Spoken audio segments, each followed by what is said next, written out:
ప్రజలు ఇవ్వని ప్రతిపక్ష హోదా కోసం జగన్ శాసనసభలో యాగి చేయడం ప్రజాస్వామ్యాన్ని ఖూనీ చేయడమేనని కూటమి ఎమ్మెల్యేలు ఆక్షేపించారు. గవర్నర్ ప్రసంగంపై ధన్యవాదాలు తెలిపే తీర్మానం సందర్భంగా వైసీపీ సభ్యుల తీరును అధికారపక్ష సభ్యులు తప్పుబట్టారు.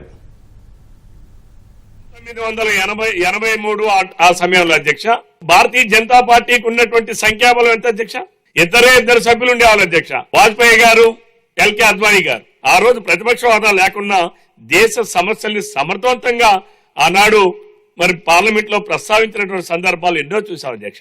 2004 లోక్సభ ఎన్నికల అధ్యక్ష కాంగ్రెస్ పార్టీకి 44 మంది పార్లమెంట్ సభ్యులు ఎన్నికయ్యారు అధ్యక్ష. 55 మంది పార్లమెంట్ సభ్యులు ఎన్నికైతేనే ప్రతిపక్ష హోదా ఇస్తారు అధ్యక్ష. కాంగ్రెస్ పార్టీ లేకపోయినా రాహుల్ గాంధీ గారు సభకు హాజరు కాలేదా?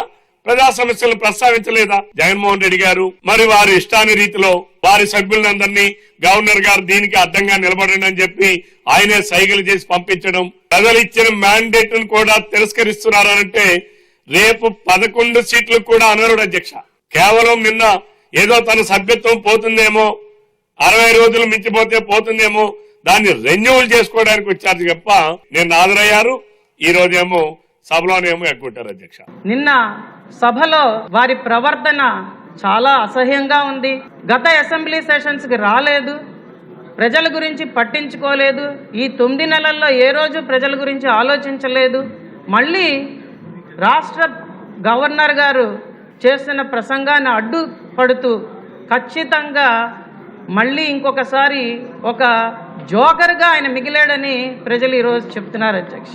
శాసన మండలిలో సభ్యుడిగా ఉన్న ఒక ఎమ్మెల్సీ మీడియా ముందుకు వచ్చి పవన్ కళ్యాణ్ గారు ఎక్కడా కనిపించలేదు అని మాట్లాడడం చాలా అసహ్యంగా ఉంది అధ్యక్ష. ఇంకా వాళ్ళ బిహేవియర్ అలాగే కంటిన్యూ అయితే అధ్యక్ష 29లో 11 సీట్లు కూడా రావు అధ్యక్ష వాళ్ళకి. మన ప్రభుత్వం వచ్చిన కేవలం 6 నెలల్లో ఈ వెంటనే రైల్వే జోన్లు పని మొదలైనవి. ఆ రోజు ఎవరన్నా జగన్మోహన్ రెడ్డి గారిని ఆపారా అధ్యక్ష? పారిశ్రామికవేత్తలు రాష్ట్రంలో పెట్టుబడులు పెట్టాలంటే, ఎవరన్నా ఈ రాష్ట్రానికి రావాలంటే మళ్ళీ జగన్మోహన్ రెడ్డి ముఖ్యమంత్రి కాడని గ్యారంటీ ఇస్తే మేము వస్తామని చెప్తున్నారని, ఇప్పుడు కాదు ఎప్పటికీ కూడా వైఎస్ఆర్సీపీ ప్రభుత్వం ఈ రాష్ట్రంలో రాదు అన్న స్పష్టమైనటువంటి ఆలోచన ప్రజల్లో వచ్చి ప్రజలు హామీ ఇస్తే ప్రజల వైపు నుంచి నిలబడి ఈ రాష్ట్రాన్ని అభివృద్ధి చేసి మనం ప్రజలకు ఇవ్వగలమని మీ ద్వారా తెలియజేస్తూ ధన్యవాదాలు చెప్తున్నాను అధ్యక్ష.